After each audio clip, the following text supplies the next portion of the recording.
was a time where I was sipping lean, I was popping pills, I was doing Molly, you know, shrooms, everything. And it was just an escape for me. You have all these people around me just kind of hanging on, wanting stuff from me, knowing that, like, I was living this lifestyle that they also wanted to live, drinking, smoking. Justin Bieber is making a comeback, and honestly, it is quite the remission.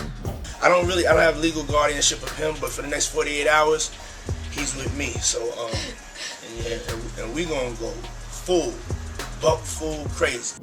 Yeah, so as soon as you turn 16, you know what I'm saying, I'm gonna let you rock this every time you come in LA. Yeah, it's gonna be yours. So every time you come in LA, it's a little dusty, but you know, put the front shot in. Man. Minute. Woo. Okay. Okay. All right, so I'm gonna be driving this next year. Hollywood and its elites are known for funding shady activities and doing things that they shouldn't, mostly Diddy lending a hand to groom young artists. However, that hasn't stopped these powerful individuals from doing what they enjoy doing the most, and that is exploiting others for their own messed up gain. I ain't taking no slice from nobody. It's God. That's the only person that I serve. My mom ain't here. My mama was sacrificed. You know, out in Hollywood, a lot of people come up missing. Feels like it might be a lot of that. Can't control me. You get what I'm saying? They can control Shaq. They can control Charles Barkley. They can control LeBron James. They can control Jay-Z and Beyonce. Well, not you, man. But they can't control me. You see, it ain't no name I won't name. It's up. Of course, we also have people who are not afraid to stand up against these elites, and looks like Bieber has recently joined the army. I started valuing the wrong things in this business because there was things dangling in front of me. If I get this, I'll be happy. If I do this, I'll be happy. I never had that security in a family. I never had that consistency. I never had the reliability and the accountability and all these things that make you understand the way the world works. Here's everything you need to know. Nobody ever tells you that, like, when you get to the top, there's nothing there. There's nothing there. There's just more of that. If you want it, you know, I had ground and scraped and fought to make movies and to make the things that I wanted to make and to sell books and sell scripts. And I was doing all those things. And then I get there and I'm like a broken shell of myself with this relationship that threatened to sort of like truly like wreck my life. And I had done nothing to deserve that. And, you know, I'm like, what is life? Like, what, you know, I'm so backwards. An unsettling network of influential people in Hollywood who routinely groom young musicians under the idea of mentorship has been brought to light as a result of actors finally taking a stand against the alleged system. Everything you wanted to do, you were doing, but you still weren't happy. But I was, you know, but I'm a victim. I'm a product, I should say, of these systems that we all survive in, which is, you know, this sort of capitalist-driven, corporatocracy kind of driven way of merchandising and commercializing every thought and fear and moment that we have in our lives, and never giving us a chance to slow down. And you know, when I was able to, I was on my way out, and I saw my kids, and I saw them grown up. And you really saw that? Yes, I did. And I saw them asking me, just like a mature grown adult would say, you know, say something very calmly without emotion, like, please don't do this. It is Bieber's opinion that the industry is home to a dangerous culture in which influential personalities take advantage of and manipulate talented individuals who are fragile. Bieber reveals the difficulties of navigating an industry that frequently turns its back on individuals who are struggling with exploitation by sharing his own struggles as a young musician. 16. You're not ready. Slow down. Let's slow down, Justin. Okay. Let's slow down, okay? One step at a time. But yeah, the keys is yours when you get 16. You're good to go. I'm good to go. Yeah. All right. And then when you get 18, you get the house. You get the mansion. Okay. I get the mansion? Yeah. So where are we off to now? Where would you like to go?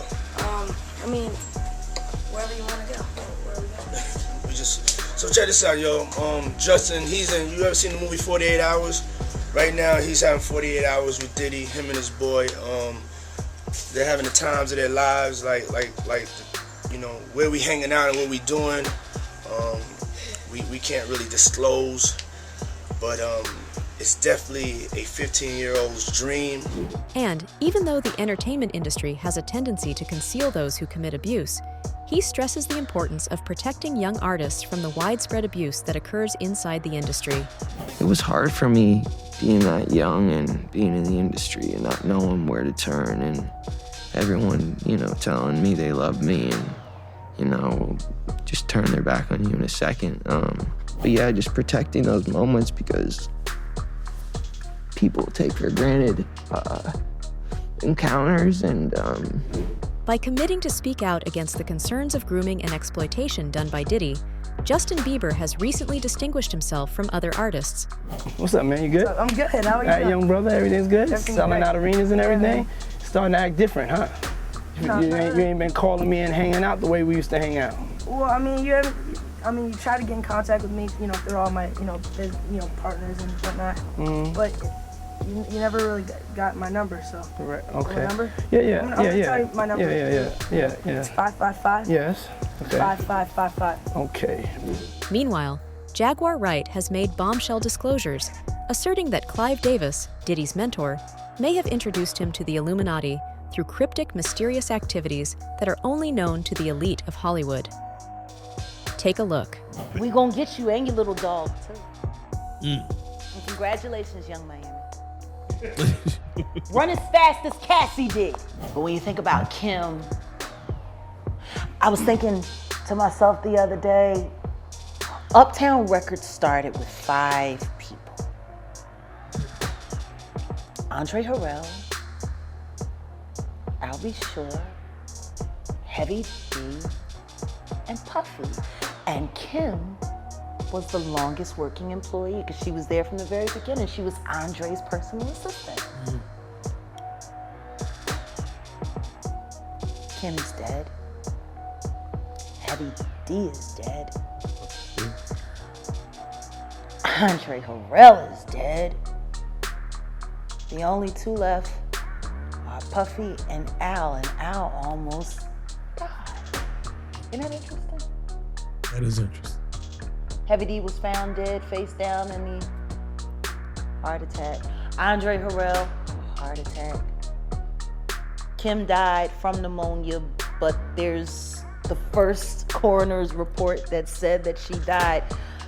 It was ruled a homicide, and they found toxins in her body to prove that she had been poisoned. You know, they have poisons that create heart attack and pneumonia-like symptoms. And then right after that, Al had a meeting, and I was gonna meet up with him because we were in Vegas, and then the next thing you know,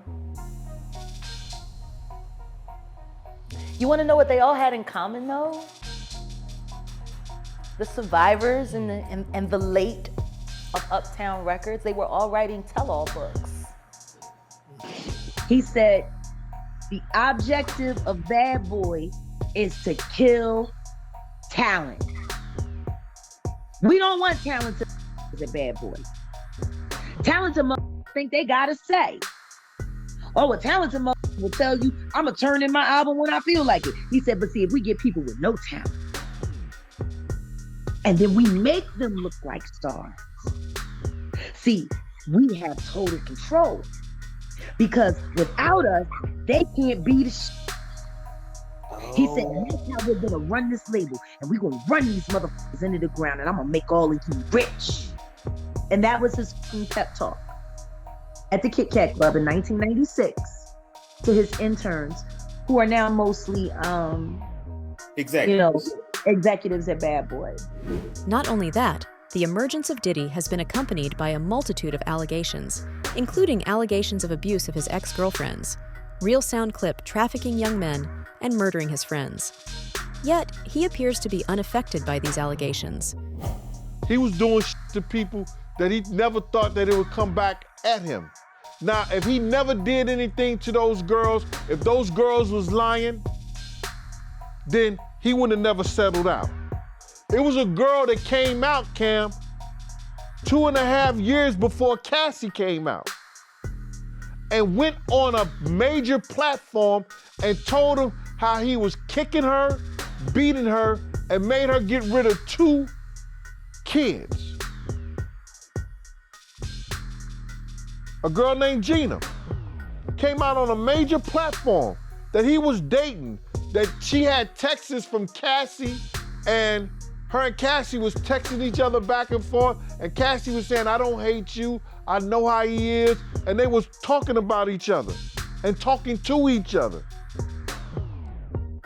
She came out 2 years ago. So you tell me, Cam, why didn't nobody take her case? Maybe they didn't believe, I could guess. Maybe they didn't believe him because he's puffy. He got a lot of star power. He can fight back, She had no lawyers or nobody that was interested in going through that battle, in that long drawn out court battle, that they had to file papers, they had to do that 2-3 years ago, 2-3 years down the road, she ain't coming up with a dime.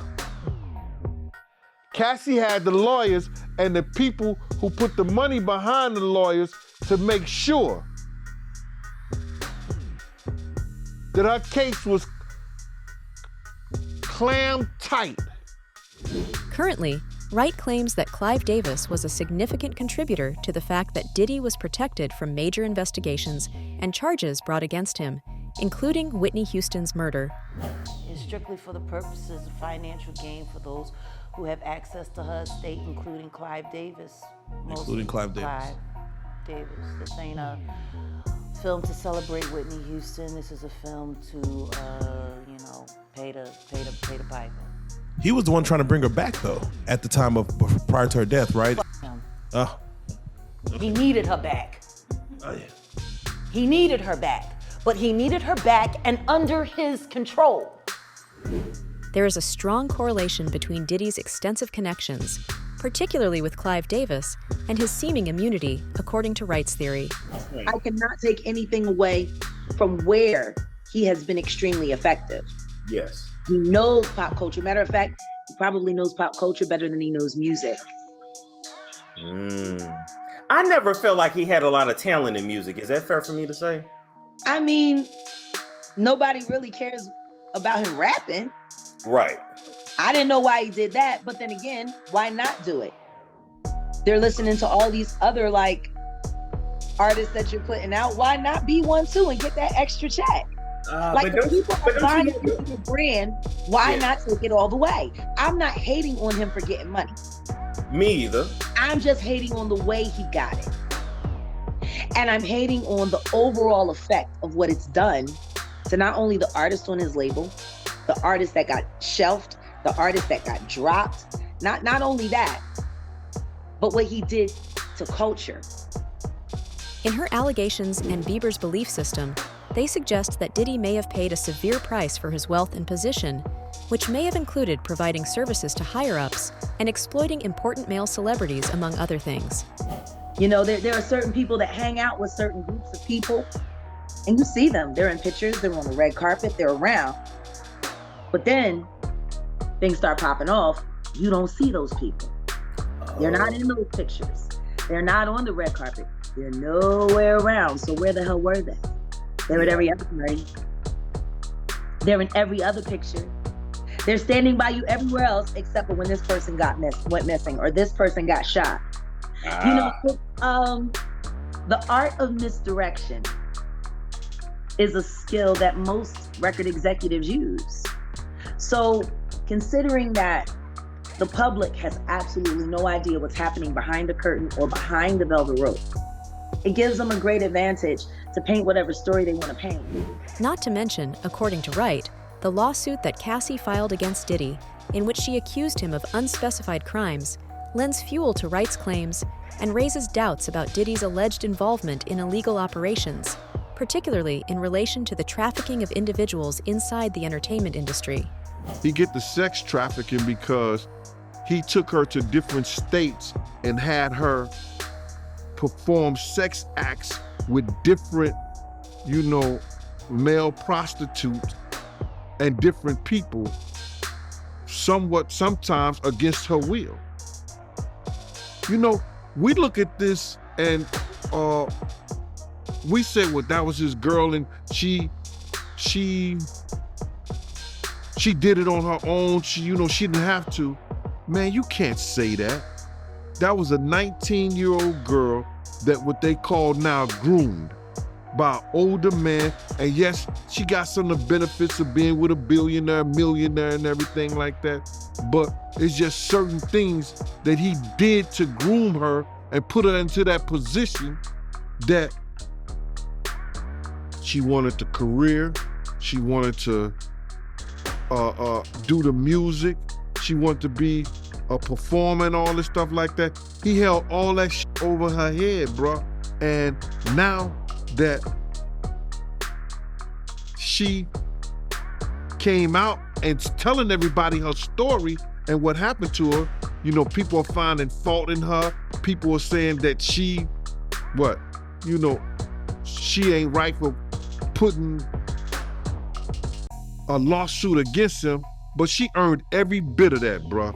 Beyond that, Jaguar Wright also claims that Diddy's membership with the Illuminati, sponsored by Clive Davis, has insulated him from legal ramifications, allowing him to operate with apparent impunity despite serious accusations. Following Wright, we also have Cat Williams, who has recently spoken up about Diddy and asserts that Diddy is 1,000% involved in sex trafficking and is making use of the music and entertainment industry to facilitate his illegal operations. I'm a proponent of all of us who are in this business working hard. Up for yourself, there really is nothing they won't do. Right.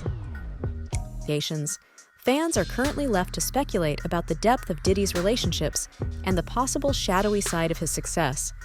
Not to forget, Cat Williams has expressed similar sentiments to those expressed by Jaguar Wright, saying that Diddy, along with Will Smith, Steve Harvey, and Ludacris, are on the flip end of it all. Mel Gibson is also bringing attention to the darker sides of Hollywood by lending his voice to Bieber, Wright, and Williams.